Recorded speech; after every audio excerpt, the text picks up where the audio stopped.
Assalamualaikum warahmatullahi wabarakatuh. Saya Putra Mayani dengan NPM G1A021030. Di sini saya akan mempresentasikan dan mendemonstrasikan tugas akhir saya. Tugas akhir saya itu sistem monitoring inventory laboratorium. Nah, hal-hal yang akan dibahas yaitu pendahuluan, demonstrasi sistem, dan juga kesimpulan. Pada bagian pendahuluan, berisikan latar belakang dan tujuan dari sistem informasi yang dibuat. Nah, pengertian dari sistem informasi yaitu sistem yang mengkombinasikan pekerjaan manusia dan penggunaan teknologi dalam upaya mendukung manajemen dan kegiatan operasional, di mana hal tersebut merujuk pada sebuah hubungan yang tercipta berdasarkan interaksi manusia, data, informasi, teknologi, dan algoritma. Pengembangan sistem informasi bertujuan untuk menghasilkan suatu produk yang berisi kumpulan informasi dengan melibatkan berbagai jenis dan tipe data yang dapat diolah. Kemudian, monitoring. Monitoring adalah analisis informasi pengumpulan data yang bertujuan untuk mengevaluasi, mengambil tindakan, dan mendapatkan informasi. Monitoring dilakukan sebagai bahan evaluasi pelaporan dari sebuah kegiatan, program, maupun inventaris. Nah, kelayakan sebuah inventaris menjadi hal yang perlu dimonitoring untuk mendapatkan informasi dan mempersiapkan tindakan yang diperlukan setelah laporan monitoring didapatkan. Secara umum, pengertian inventaris merupakan suatu aset yang ada dalam bentuk barang-barang yang dimiliki untuk dijual dalam operasi perusahaan, barang yang disimpan, maupun barang-barang yang sedang di dalam proses pembuatan. Kemudian, berdasarkan latar belakang sebelumnya, rumusan masalah yang didapatkan yaitu bagaimana merancang dan membangun sistem informasi monitoring dan pelaporan inventaris laboratorium yang lebih efektif dan efisien.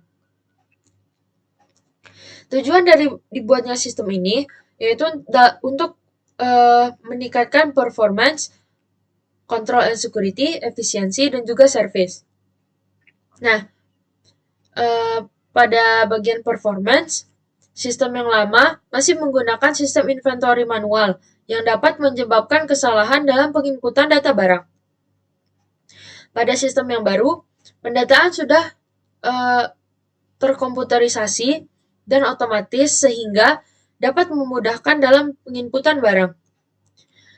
Pada control and security, sistem yang lama masih berbasis kertas, sehingga dapat tercecer dan dapat diakses oleh siapa saja, juga memungkinkan data itu hilang. Pada sistem yang baru, data akan disimpan di dalam database, sehingga hanya admin yang dapat mengakses data serta akan meminimalisir hilangnya data. Dari segi efisiensi, pada sistem yang lama, penginputan masih tergolong lama karena perhitungan data masih dilakukan secara manual.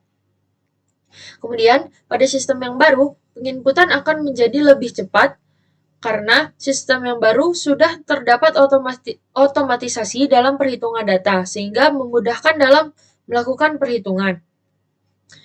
Pada sistem baru juga pengumpulan data akan menjadi lebih cepat karena dapat diakses dimanapun, kapanpun, apabila terhubung dengan jaringan internet. Dari segi service, pada sistem yang lama itu sulit untuk melakukan pencarian karena data itu masih diinputkan secara manual. Pada sistem yang baru, pencarian sudah lebih mudah karena sudah terkomputerisasi sehingga akan memudahkan dalam menginput data dan juga mempunyai fitur pencarian data dengan cepat sehingga waktu dapat lebih efisien. Kemudian, saya akan mendemonstrasikan sistem. Yang pertama, ini halaman login. Pada halaman login, kita masukkan email dan juga password.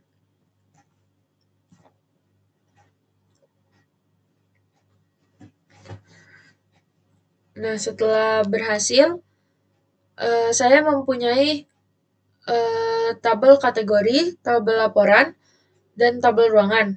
Kemudian ada juga tabel grup yang dinamakan dengan data barang yang berisikan barang, barang keluar, dan juga barang masuk. Nah, pada tabel kategori, saya bisa menambahkan kategori.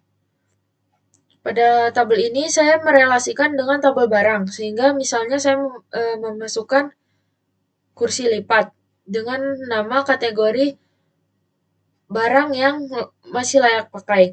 Deskripsinya bisa saya buat kursi masih baik, masih bisa digunakan. Lihat. Nah, sekarang datanya sudah masuk pada database. Kemudian jika saya ingin mencari, saya bisa memasukkan dari nama kategori, misalnya layak pakai, sehingga nanti akan misalnya tidak layak pakai. Nah, sehingga akan menampilkan data yang tidak layak pakai dengan deskripsi sudah rusak. Kemudian pada tabel laporan, di sini saya bisa menambahkan laporan. Misalnya dengan judul laporan minggu kedua November 2023. Saya bisa memasukkan tanggal, misalnya tanggal hari ini, yaitu tanggal 15 bulan 11 2023 jam 11 siang dengan isi laporan data barang masuk dan keluar. Nah, create data juga sudah tersimpan pada database yang ini. Nah, di sini kita dapat mengedit dan juga mendelete. Misalnya saya akan hapus data yang barusan saya buat. Kemudian confirm. Nah, di sini juga ada bagian search. Misalnya saya lakukan pencarian laporan bulan Oktober. Nah, pencarian di sini berdasarkan judul laporan. Kemudian terdapat tabel ruangan. Nah, di sini saya sudah menginputkan ruangan-ruangan yang ada. Misalnya saya akan menghapus ruangan jaringan.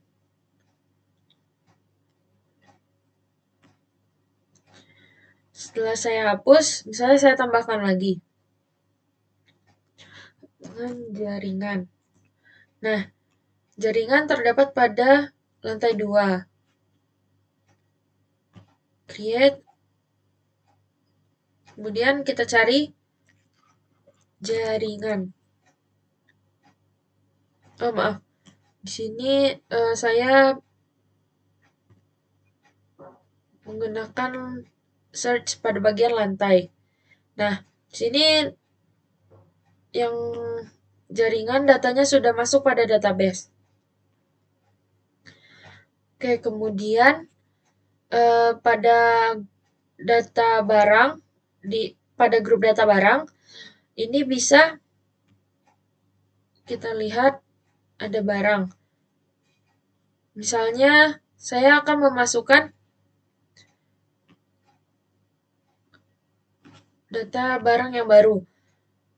Misalnya di sini terdapat relasi yaitu pada tabel ruangan. Misalnya multimedia. Pada ruangan multimedia kita masukkan nama barang yaitu mouse dengan merek HP dengan jumlah 13 dengan kondisi baik, asal barangnya BNBL 2009 dengan ketersediaan ada. Create. Nah, kita bisa lihat di sini data yang kita barusan input itu sudah masuk di database dan sudah muncul juga. Nah, di sini kita bisa search dengan eh, kondisi barang. Kondisi barang itu ada baik dan rusak. Misalnya kita lihat barang yang mana saja yang baik. Nah, di sini terdapat empat data yang dengan kondisi barang baik. Kita juga bisa uh, mencari dengan merek, misalnya Samsung. Nah, barang dengan merek Samsung sudah tampil. Kemudian terdapat barang keluar. Nah, di sini saya sebelumnya sudah menginputkan printer dengan merek HP dengan jumlah 2 dan tanggal keluarnya itu kapan. Saya akan menghapus. Atau saya akan mengedit. Misalnya yang nama barang itu mouse juga. Mouse. Jam keluarnya ini jam 13 atau jam 1 siang pada tanggal 12 bulan 10 2023 dengan jumlah misalnya 3. Ketika diedit, data sudah berubah pada database. Nah, kalau di sini search bisa dilakukan dengan nama barang. Oh iya, dikarenakan dua-duanya mouse, jadi dua-duanya tampil ya. Jika saya menambahkan barang, misalnya printer dengan merek Canon. Kemudian dengan jumlah 2. Pada tanggal 14 bulan 11 2023 jam 10 pagi. Nah, di sini sudah bertambah. Kita cari dengan merek Canon. Nah, data sudah tampil. Dan juga kita juga bisa mencari dengan nama barang. Nah, kurang lebih seperti ini. Pada barang masuk juga sama. Sini kita bisa menambahkan barang yang masuk apa saja. Misalnya laptop Asus dengan jumlah 4 pada tanggal 10 bulan 11 2023 jam 12.30. Nah, kita create. Kemudian data sudah masuk pada database. Nah, bulk action ini bisa misalnya seperti men-select. Misalnya kita klikkan dua-duanya. Jika kita ingin menghapus dua-duanya, kita bisa delete select dengan confirm. Nah, sehingga data pada barang masuk ini sudah terganti. Kemudian saya juga bisa mengkolaps ini, sehingga hanya icon saja yang muncul. Sekian demonstrasi dari saya. Ini gambaran sistem yang sudah saya buat tadi. Nah, kesimpulan dari sistem yang sudah dibuat ini dengan adanya monitoring sistem dapat memberikan kemudahan dalam memeriksa dan mengelola data inventaris dan mempermudah dalam pengelolaan laporan. Dengan adanya sistem informasi ini pula, pelaporan inventaris laboratorium dapat memastikan pengelolaan aset secara efisien dan transparan. Kemampuan untuk secara akurat melacak, mencatat, dan melaporkan status inventaris secara berkala memberikan manfaat besar dalam pengambilan keputusan strategis. Dengan informasi yang tepat dan terperinci, manajemen dapat mengoptimalkan alokasi sumber daya, menghindari kehilangan atau penyusutan aset yang tidak terdeteksi, dan memastikan kepatuhan terhadap regulasi terkait. Sekian presentasi dari saya. Apabila ada kekurangan, saya mohon maaf. Wassalamualaikum warahmatullahi wabarakatuh.